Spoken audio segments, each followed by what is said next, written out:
الحمدللہ وکفا وسلام علی عبادہ الذین اصطفیٰ، اما بعد۔ محترم دوستوں اور بزرگوں، مختلف قوموں میں مختلف دنوں کو اہمیت دی گئی ہے۔ مثلاً یہودیوں کے نزدیک ہفتے کا دن اہم ہے اور عیسائیوں کے نزدیک اتوار کا دن اہم ہے۔ مسلمان جمعہ کے دن کو اہمیت دیتے ہیں اور جمعہ کی برتری کے دوسرے دنوں کے مقابلے میں قائل ہیں، اور حقیقت یہ ہے کہ جمعہ جو ہے وہ دوسرے تمام دنوں کے مقابلے میں یک گنا فضیلت رکھتا ہے، اور اس کی بہت بڑی وجہ یہ ہے کہ مختلف روایات سے یہ ثابت ہے کہ سب سے پہلے انسان حضرت آدم علیہ السلام کو جو تخلیق کیا گیا وہ جمعہ کے دن کیا گیا، اور گویا کہ کائنات کے سب سے پہلے انسان کو جو وجود ملا وہ جمعہ کے دن ملا، اور روایت کے مطابق اس دنیا کا آغاز بھی جمعہ کے دن ہوا، اور صحیح ترین روایات کے مطابق جب قیامت آئے گی تو اس دن بھی جمعہ ہی ہوگا۔ اور یہی وجہ ہے کہ اکثر لوگ یہ کہا کرتے ہیں کہ کائنات کی حقیقت ہی کیا ہے، جمعہ 8 دن، یعنی یہ کائنات جمعہ سے شروع ہوئی اور جمعہ کو ختم ہو جائے گی۔ تو رمضان المبارک کے جمعہ تو ظاہر الگ اہمیت رکھتے ہیں، لیکن جمعہ ہمارے نزدیک ویسے بھی افضل ہے، اور جمعہ کو ہفتہ واری عید قرار دیا گیا ہے۔ عید کے دن جو کچھ ہوتا ہے تقریباً وہی مسلمانوں میں جمعہ کو بھی ہوتا ہے۔ مثلاً عید کو لوگ نئے کپڑے بدلتے ہیں، خوشبو لگاتے ہیں، پھر نماز عید کے لیے گھروں سے نکلتے ہیں۔ نماز عید میں جو ہے وہ خطبہ بھی ہوتا ہے اور 2 نفلیں پڑھی جاتی ہیں۔ یہی سب کچھ جمعہ کو ہوتا ہے۔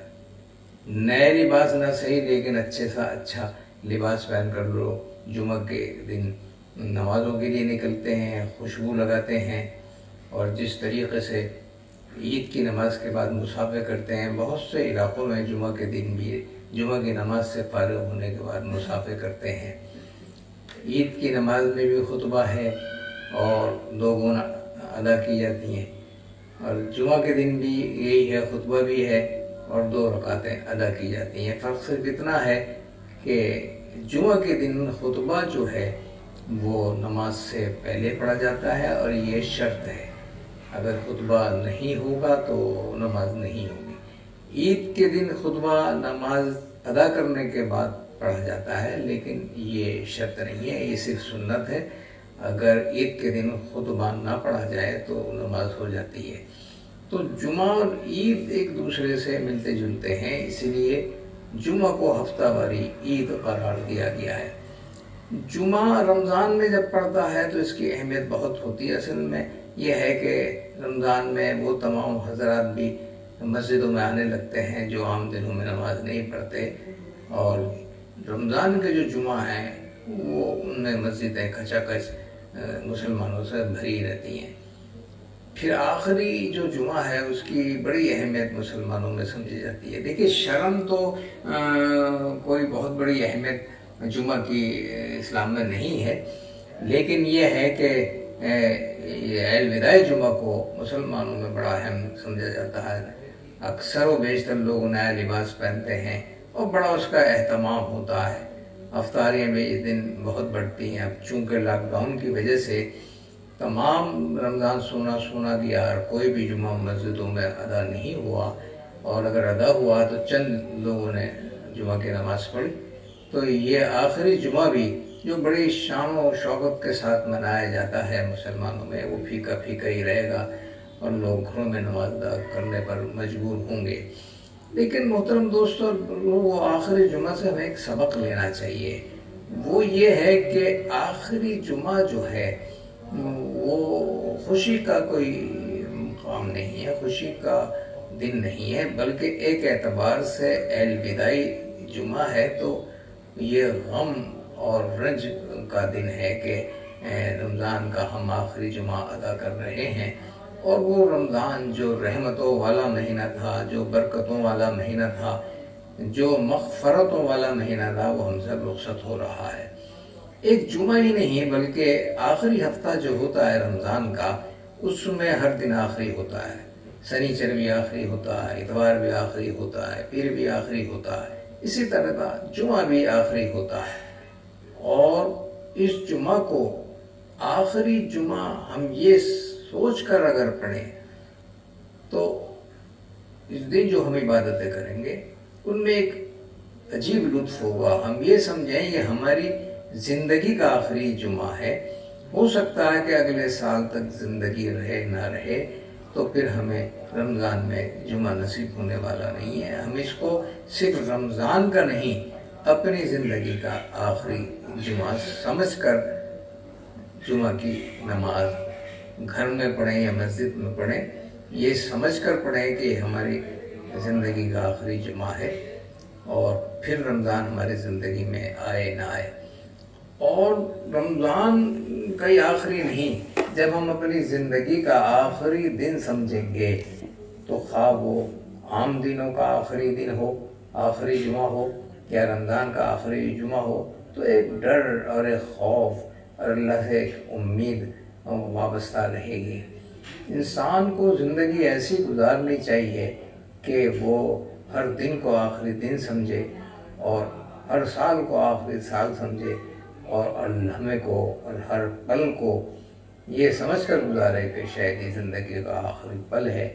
تو زندگی کی عجیب کیفیت ہوگی، اور ڈر اور خوف اور امیدیں جو ہیں وہ اللہ تعالیٰ سے عجیب طریقے سے وابستہ ہوں گی۔ ایک حدیث میں یہ فرمایا گیا ہے کہ اعمل دنیا کا کانکا تعیشو ابدا وعمل لآخرت کا کانکا تموت غدا۔ دنیا میں زندگی اس طرح گزارو جیسے تمہیں ہمیشہ یہیں رہنا ہے، تاکہ تم اپنے کاروبار میں دلچسپی لو، اس میں تم اپنے منہمک رہو، اور کاروبار سے تمہیں محبت رہے۔ یہ تو دنیاوی ذمہ داریاں نبھاتے وقت کہا گیا ہے، لیکن آخرت کے لیے فرمایا گیا ہے کہ وَعْمَلْ لِآخِرَتِكَ كَأَنَّكَ تَمُوتُ غَدًا۔ اور آخرت کے لیے جب بھی کوئی جد و جہد کرو، کوئی عبادت کرو، اللہ کو راضی کرنے کی کوئی کوشش کرو، تو یہ سمجھو کہ تم کل ہی مر جاؤ گے، اور یہ تمہاری آخری عبادت ہے۔ تو ہم اس جمعہ کو جو پیش آ رہا ہے اور جو آج ہماری زندگی میں آ رہا ہے، اور الوداعی جمعہ ہے، یہ آخری جمعہ ہے اس ماہ مبارک کا، جس ماہ مبارک نے ہمیں بہت سے عبرتناک واقعات اپنی آنکھوں سے دکھائے ہیں، اور بڑے انقلابات دنیا میں آئے ہیں۔ تو اس تاریخی رمضان کا یہ آخری جمعہ ہے۔ رب العالمین سے عبادت کرنے کے بعد یہ دعا کریں کہ رب العالمین ایسا سونا رمضان ہمیں دوبارہ دیکھنا نصیب نہ ہو، اور رمضان کی وہ برکتیں اور رمضان کی وہ رحمتیں جو ہم سے جدا کر دی گئی ہیں، رب العالمین ایسا رمضان ہمیں نہ دکھائے۔ اور رب العالمین اس رمضان میں اگرچہ بے کیف عبادتیں رہیں، مسجدیں سونی رہیں، مسجدوں میں اعتکاف کا کوئی سلسلہ نہیں، مسجدوں میں تراویح پڑھنے کا کوئی سلسلہ نہیں، مسجدوں میں نماز پڑھنے کا کوئی سلسلہ نہیں، بے کیف عبادتیں، لیکن رب العالمین ان کو قبول فرما لے تو یہی عبادتیں سب کچھ بن جائیں گی۔ دعا یہ کریں اس الوداعی جمعہ کو کہ رب العالمین ہماری رمضان کی ہر عبادت کو قبول فرما لے، اور مسلمانوں کے اوپر جو الزامات ہیں ان الزامات سے ان کو نجات عطا کر دے۔ اور اس وقت ہمارے ملک میں اور پوری دنیا میں کرونا وائرس کی جو وبا پھیلی ہوئی ہے، رب العالمین اس وبا سے پوری دنیا کو اور ہمارے ملک کو اور ہماری قوم کو نجات عطا فرمائے۔ ہم دعا کرتے ہیں کہ رب العالمین ہمیں صحیح سوچ و فکر عطا کرے، اور رب العالمین ہمیں اپنا بنا لے اور اپنی عبادت کی توفیق عطا فرمائے۔ وآخر دعوانا الحمد للہ رب العالمین۔